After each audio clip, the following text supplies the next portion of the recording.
ಪಕ್ಕದ ಮನೆಯಲ್ಲೇ ಇರಬಹುದಾದ ಒಬ್ಬ ಸಾಮಾನ್ಯ ಹುಡುಗನ ಕಥೆ. ಅವನ ಹೆಸರು ಚಂದನ್.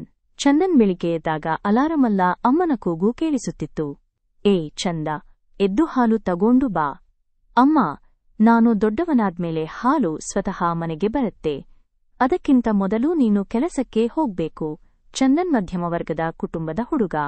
ಅಪ್ಪ ಸರ್ಕಾರಿ ಕಚೇರಿಯಲ್ಲಿ ಕ್ಲರ್ಕ್, ಅಮ್ಮ ಮನೆಯ ಮ್ಯಾನೇಜರ್. ಸಂಬಳ ಬರೋದು ಒಂದೇ ದಿನ, ಹೋಗೋದು 30 ದಿನ. ಚಂದನ್ ಕಾಲೇಜಿಗೆ ಹೋಗುತ್ತಿದ್ದ. ಅವನಿಗೆ ಓದಿನಲ್ಲಿ ಅಷ್ಟೊಂದು ಆಸಕ್ತಿ ಇರಲಿಲ್ಲಾದ್ರೆ ಕನಸು ಮಾತ್ರ ತುಂಬಾ ದೊಡ್ಡದು. ನಾನು ಒಂದು ದಿನ ನನ್ನ ಅಪ್ಪ ಅಮ್ಮನಿಗೆ ಸಾಲ ಅನ್ನೋ ಶಬ್ದವನ್ನೇ ಮರೆಸಿಬಿಡ್ತೀನಿ.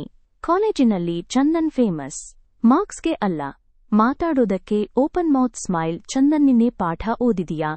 ಚಂದನ್ ಗಂಭೀರವಾಗಿ, ಸರ್ ಪಾಠ ಓದಿದೆ, ಆದ್ರೆ ಪುಸ್ತಕ ತೆಗೆಯೋದು ಮರೆತುಬಿಟ್ಟೆ. ಕ್ಲಾಸ್ ನಗುತ್ತೆ, ಲೆಕ್ಚರರ್ ಕೂಡ ನಗುತ್ತಾರೆ. ಆದ್ರೆ ಒಂದು ದಿನ ಚಂದನ್ ಜೀವನದಲ್ಲಿ ಬದಲಾವಣೆ ಆಯಿತು. ಅಪ್ಪ ಆಫೀಸ್ನಿಂದ ಮನೆಗೆ ಬಂದರೂ ಮುಖದಲ್ಲಿ ನಗು ಇರಲಿಲ್ಲ.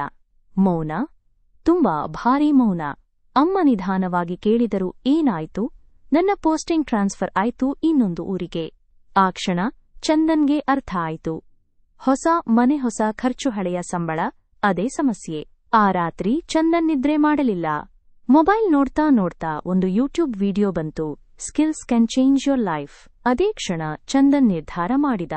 ಮುಂದಿನ ದಿನದಿಂದ ಕಾಲೇಜು ಪ್ಲಸ್ ಪಾರ್ಟ್ ಟೈಮ್ ಕೆಲಸ. ರಾತ್ರಿ ಯೂಟ್ಯೂಬ್ನಲ್ಲಿ ಕಲಿಕೆ.